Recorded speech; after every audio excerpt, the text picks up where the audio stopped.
এক নারী তার নিজ সন্তানকে বিক্রি করে দিয়েছেন। স্বামীর সঙ্গে অভিমান করে কোলে শিশুকে 40,000 টাকায় বিক্রি করে দেন তিনি। পরে সেই টাকায় মোবাইল ও পায়ের নুপুর কেনেন। অভিযুক্ত লাবণী আক্তার লিজা নিজেই এই কথা স্বীকার করেছেন। পরে এই ঘটনায় অনুতপ্ত হন তিনি। ঘটনাটি ঘটে টাঙ্গাইলের মধুপুর পৌর শহরের শেওড়াতলা এলাকায়।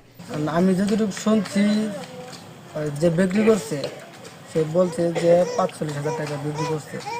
এখন আমি কি বলছি, আমার সন্তান আমার কাছে ফিরে বইটাই তাহলে যদি গেলে আমার গার্জিয়ান আছে, তারা যদি গেলে বলে যে তুমি তোমার ওয়াইফ নিয়ে সংসার করে খাও, বা তোমার তো 4 মাসের বাচ্চা, এই তো মা ছাড়া থাকার ই না, যদি গেলে আমার গার্জিয়ানরা বলে বা সে যদি ভুল বুঝতে পারে, তাহলে আমি চেষ্টা করবো আনার জন্য।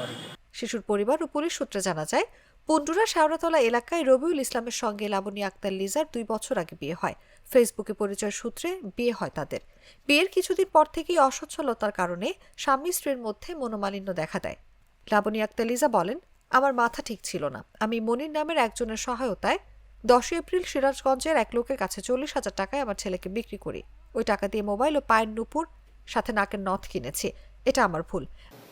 এর মাধ্যমে নিয়ে যাওয়ার পরে আমি বলছি যে বাচ্চা করে হলাম, কষ্ট পালা হইতেছি না, মেলা কষ্ট, খাওয়া খিলাও হইতেছি না, ইয়েও করা হইতেছি না, যত্ন করা হইতেছি না। ওরা লগে যোগাযোগ করে পরে বপুর গেছি।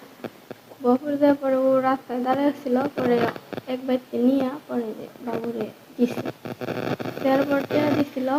এ বিষয়ে মধুপুর থানার ভারপ্রাপ্ত কর্মকর্তা ইমরানুল কবির বলেন, বৃহস্পতিবার লাবণী নামের এক মা তার 4 মাসের সন্তানকে বিক্রি করেছেন বলে আমাদের জানান তার স্বামী।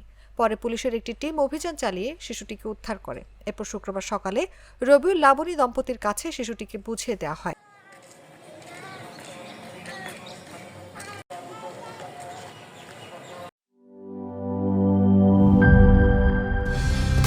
কালার এক্সপার্ট, জর্জ স্যাপ এবং মাইল্ড অন হ্যান্ডস টেকনোলজি সমৃদ্ধ অরিক্স ক্রিস্টাল ওয়াশ আপনার লন্ড্রি এক্সপার্ট।